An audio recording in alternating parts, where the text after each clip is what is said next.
Hello everyone and welcome back to Abundant Automation. Now in this episode I most certainly want to finish all of this cracking business, and I also want to get to work on what they're called, flying robot frames. And then more oil, because, well, we don't have any. That's pretty much the long and the short of it. Alright, so let's get this thing rolling. We still need...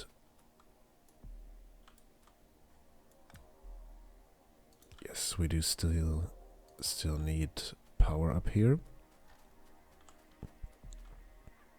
That's a shame.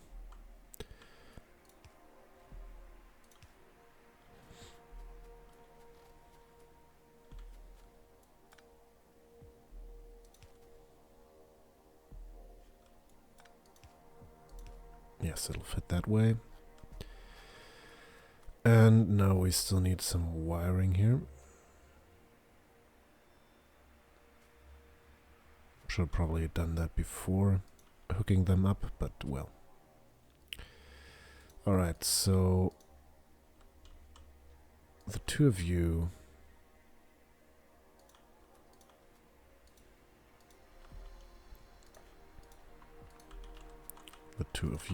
and then we'll bring this over and attach you as well. Now we'll say we'll still need this one.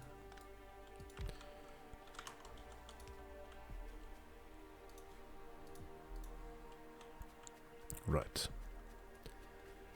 Now we will say you only work when there is more than, let's say, 500 lubricant in the system, which means you're not working right now. Then we'll say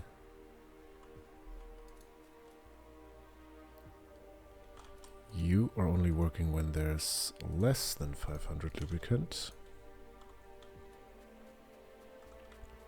Let's say this is more than 499, so that we don't have any funny edge cases to worry about. Alright, and you will only be working if there is more light oil than... No, you won't actually. You will just be working all the time for now, and we'll worry about the fine grain control once we actually do produce solid fuel. Alright, so we still need water. We need water here and there and everywhere.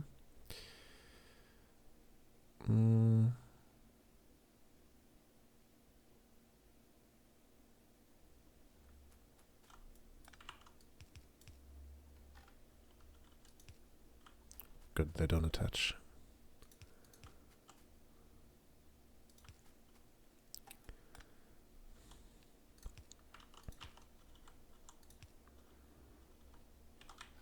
Yep, that'll work, and it is in fact working.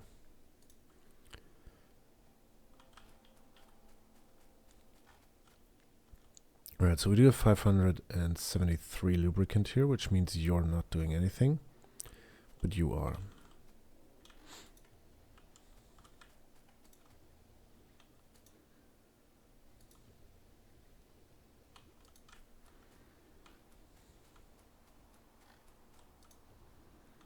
And all of you are as well. Alright, very nice. That means we'll have a very workable supply of petroleum to go from and fuel our forays into robotics. Yes, finally, after talking about it for what seems to be almost 10 episodes, we can finally get to work on the little buggers. So what do we need? We need electric engine units. We already have these. We need batteries. We somewhat have these. And we need steel plate and electronic circuit. So why don't we do it like this? We have steel plates come in on this lane by means of underground trickery. Put them in the top half of this belt.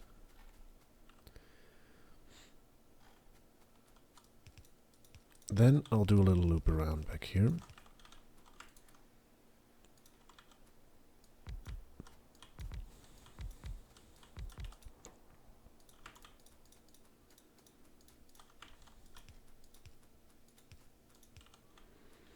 Like so, and bring you all the way around. So that's number 1. Then belt number 2 doesn't need such trickery.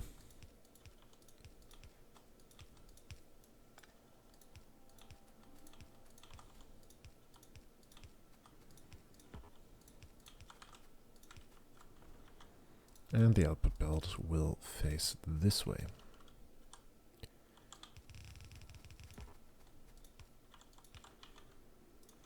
Into a chest and limit you to some pathetically small number. Alright, what's missing? Green circuits and batteries. Then let us take batteries off that lane.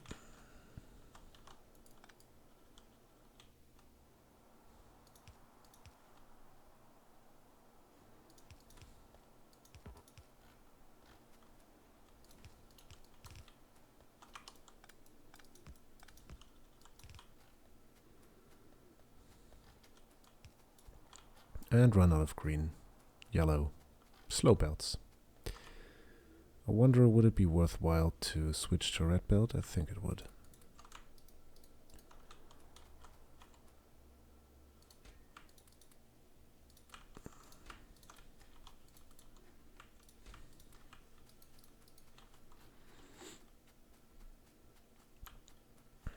All right. How did... Oh.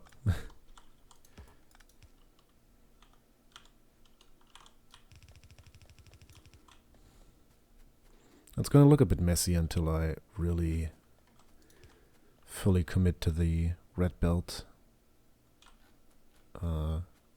usage throughout the factory. But that's alright.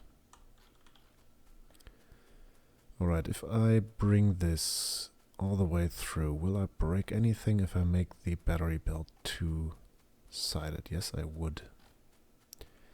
I would in fact, but only if I do it that way and not this way. So let's do it this way, and let's also go down here, walk, and do that.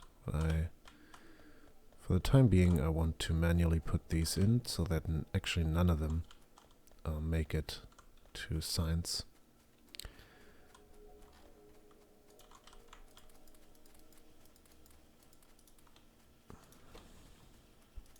Alright, then now all of you are working, and will be working for quite a while.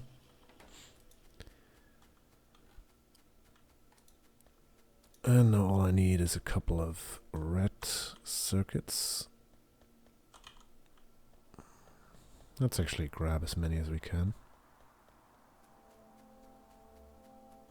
Oh, it's backed up quite nicely. Alright, so I want a roboport. For the time being, I'm only going to do this for the outpost.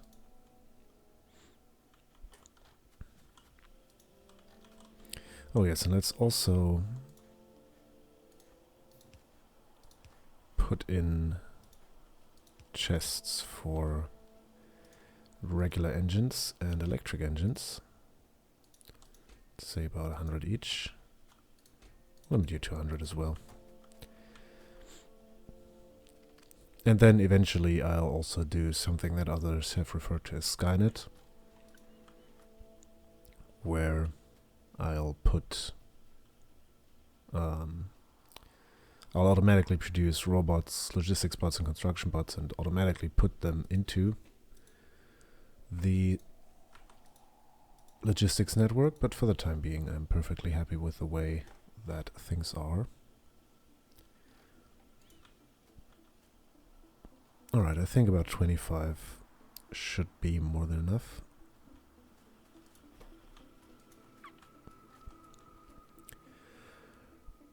Right, what else? Let's plan the station up there.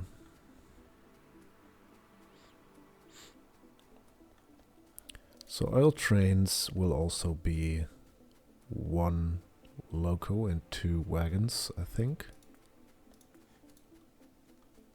Also, come to think of it, if I'm doing robot-based oil loading stations, there's really no reason not to do robot-based main unloading. Right, why are you not pumping anything?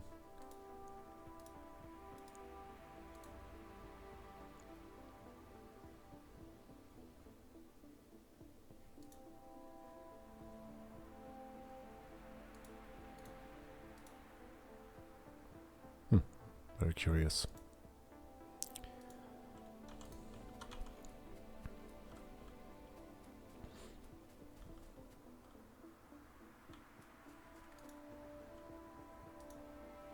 Oh well, it's working now. So let's say we put in another roboport and do a station somewhere up here. Well, let's get to planning that. I will want to connect it being the station, with this network up here. Well, not that it is a network just yet, but it will be someday. So it'll probably be a good idea to have the train tracks down here conform to this grid up there. So let's put in a couple of measurement lines. Come on. So this would theoretically go across there and come to rest precisely on these 2 tiles. So we'll be going down at this rate.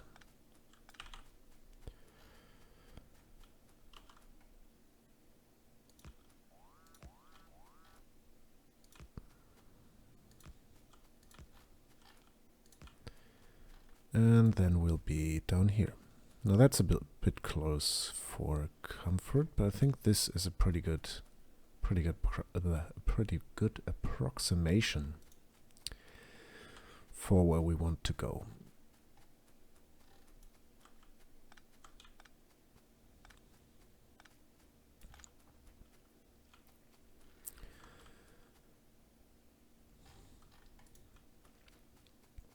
So we'll pretty much do the same station as we did up there.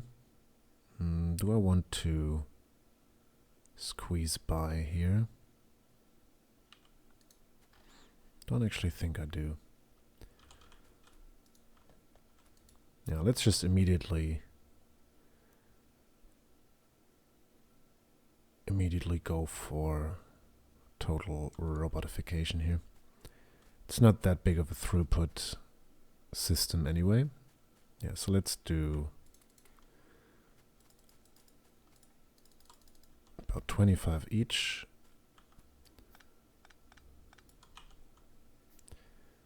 Then we will... Yeah, we can actually set you up anywhere we please. So let's just take all of those and replace them with the appropriate robotic chests.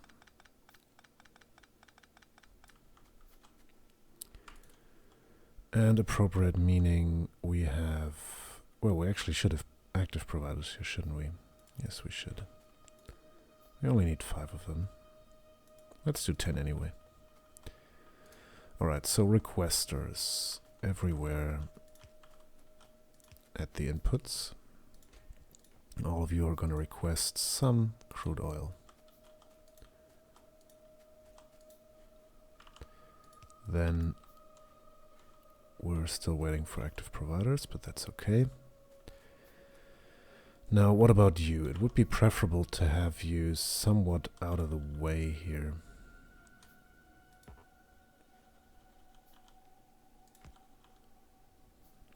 So that we can do that.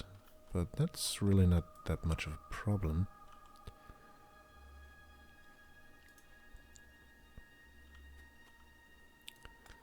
mean, we could just bring you down to there. Stick you in there and have you request empty barrels to there and output finished products to there. So you can still be a passive provider. Then active providers here.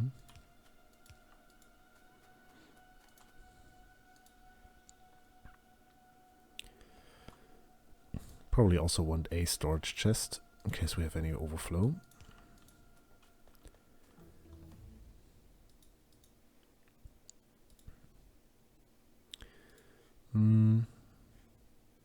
Yeah, there isn't really anything major I want to work on. So I'll just do a bit of robot upgrading. Alright, you're gonna fill crude oil barrels just exactly as you did before. And then we don't need power up there.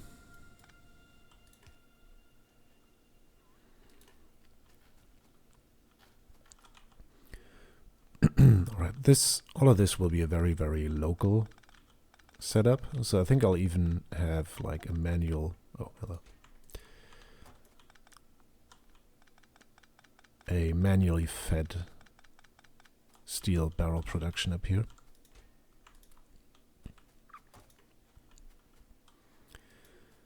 But we'll see about that. Let's first grab a couple of robots and then go with that.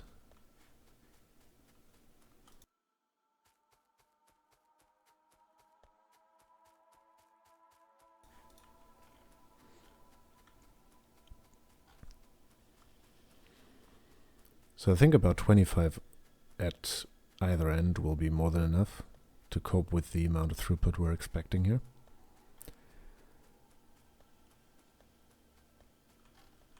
So let's grab a stack of those and craft.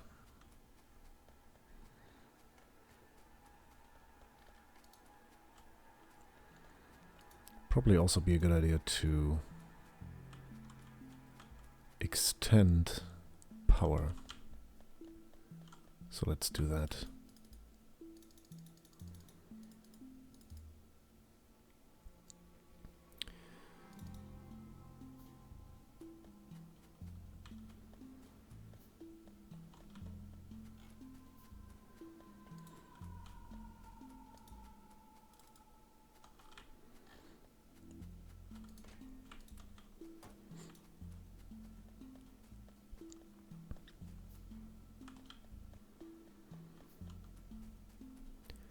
Right, more long-handed inserters. I'll also want to have a quick look up at the other resource deposits and map them with the resource monitor.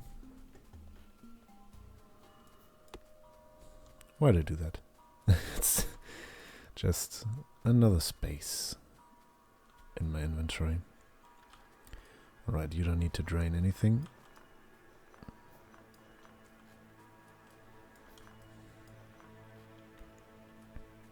Right, there's still plenty of resources here. So let's quickly jump up north. Yeah, same thing here. So let me go up there. Not even a single miner depleted. Let's map you. We'll rename you something like coal power. So that it's clear what we're actually doing with you. Alright, boilers, 1, 2, and 3 gaps. Then come across.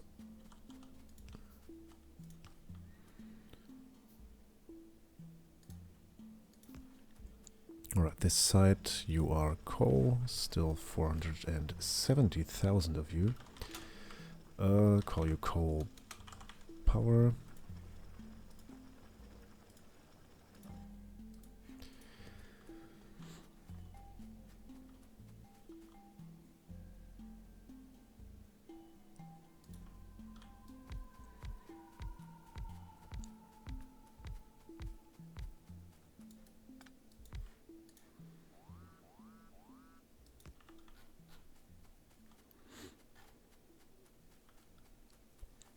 That's row number 1, and let's do the same thing on that side. Ah, so much for the waste stack. Alright, now you. And another 14 boilers. And another one of these.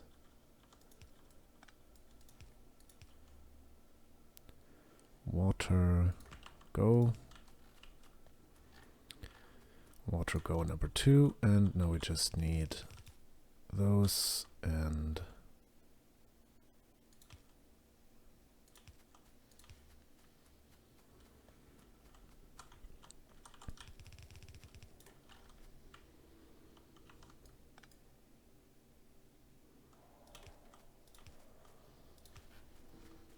those.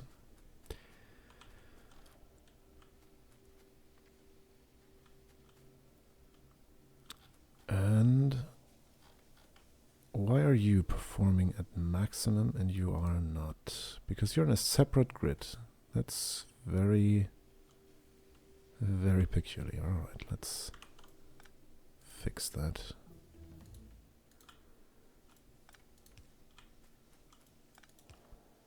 Right, now we should have even distribution here. Yes, we do. Alright. So that should solve the power problem for the immediate future. But one problem we cannot solve for the time being is that we are in fact out of time on this episode. So as always, thanks a lot for watching. I hope you enjoyed the video. I have been Discryant, and I shall see you soon.